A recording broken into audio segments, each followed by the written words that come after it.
Assalamualaikum warahmatullahi wabarakatuh.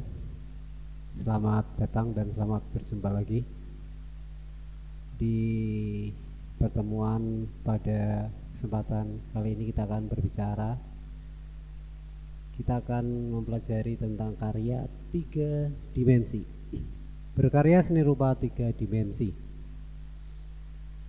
Nah, kalau sebelumnya kita pernah belajar tentang dua dimensi, dan kali ini kita akan belajar tentang karya tiga dimensi.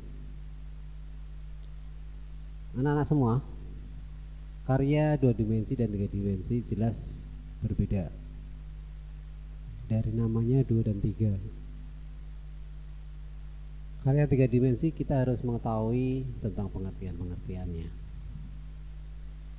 Pengertian dari karya tiga dimensi itu seperti apa? Kalian harus tahu.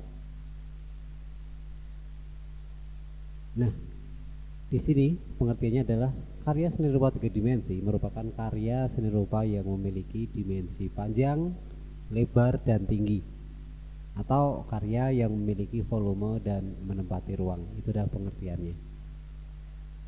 Kemudian ada jenis dan tema, fungsi, dan nilai estetisnya. Jenis karya tiga dimensi ini dapat dilihat dari fungsi karya seni tersebut. Apakah karya itu karya seni rupa terapan atau karya seni rupa murni? Kalau terapan berarti karya itu dibuat ada tujuannya untuk digunakan.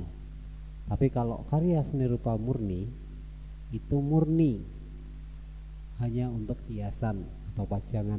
Jadi dari si pembuat memang tidak digunakan untuk yang lainnya. Contoh, kalau kamu bikin kursi itu digunakan buat duduk. Kamu bikin jaket, ya berarti nanti dipakai untuk jaket. Tapi kalau karya-karya yang murni itu memang hanya dipakai buat hiasan. Itu semua adalah ekspresi dari si pembuat. Oke, dan mungkin nanti kalian bisa pelajari di buku LKS atau buku dari sekolah. Kamu bisa cari literatur yang ada.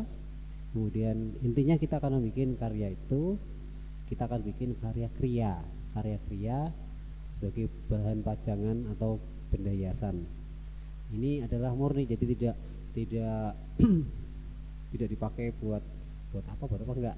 Memang nanti hasilnya itu bisa dipakai buat tempat pot, tempat sepatu, atau yang lainnya. Tapi asal mulanya kita membuat karya ini adalah murni. Jadi kamu boleh berekspresi apapun, kita pajang tanpa dikasih barang-barang yang lain pun. Benda yang kita mau bikin itu sudah bagus untuk dilihat. Jadi ini adalah karya seni rupa murni. Nanti kita akan membuat, dan sebelum kita membuat berarti kalian harus membuat sebuah gambar. Gambarnya seperti apa ya Pak ya? Ya gambarnya silahkan idenya kamu ciptakan sendiri. Kemudian murni dari kamu gitu loh. Belajar kreatif, menuangkan ide, kemudian kamu gambar dulu, dioret dulu. Nah, kalau kamu sudah jadi dari bentuk oretan, jadilah gambar seperti itu.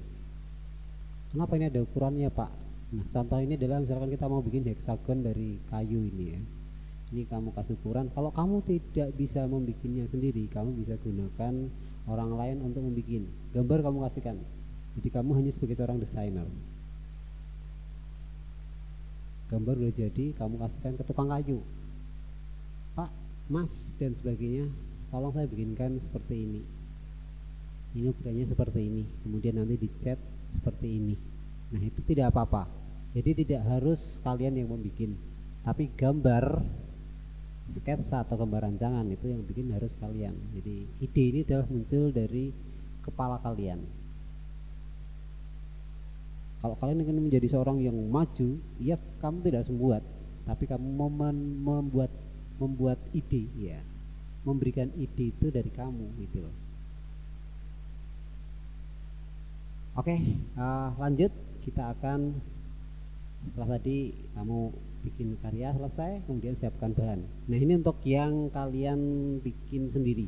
Kalau kalian mau bikin sendiri, kamu silahkan bisa cari kayu limbah jati Belanda tuh biasanya, limbah-limbah kayu. Kemudian kamu siapkan gergaji, kamu siapkan paku dan cat, itu aja udah selesai. Kamu tinggal ukur-ukur, kemudian potong, kemudian dipaku, yang terakhir dicat. Nanti kalau udah jadi dari gambar yang kamu bikin tadi, misalkan tadi contohnya adalah kita bikin hexagon dari kayu tadi, kita bikin 3, kemudian kita tempel di dinding dan sebagainya. Nah, itu bisa menjadi tempat hiasan. Pertama adalah karya itu murni, ya, seni rupa murni, tetapi itu bisa dipakai sebagai terapan tanpa dikasih pot bunga dan lain sebagainya. Itu sudah merupakan sesuatu. Dan ini ada contoh yang lain, bisa berupa, kalau tadi hexagon segi 6, ini kamu bisa berupa kotak-kotak, semua sama dari kayu. Ini hanya contoh, kamu bisa cari ide yang lain, silahkan berkreasi menurut kemampuan kalian. Semakin ide itu belum pernah muncul, belum pernah ada, itu kamu berarti hebat.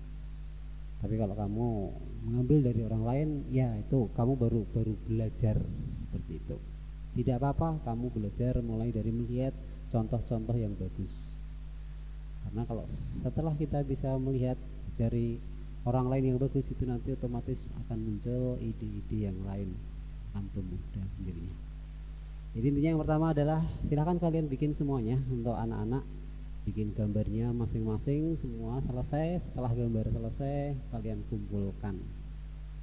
Nanti kalau sudah selesai karyanya, baru nanti akan dikelompokkan untuk membuat ide yang lain. Begitu, terima kasih, sampai jumpa.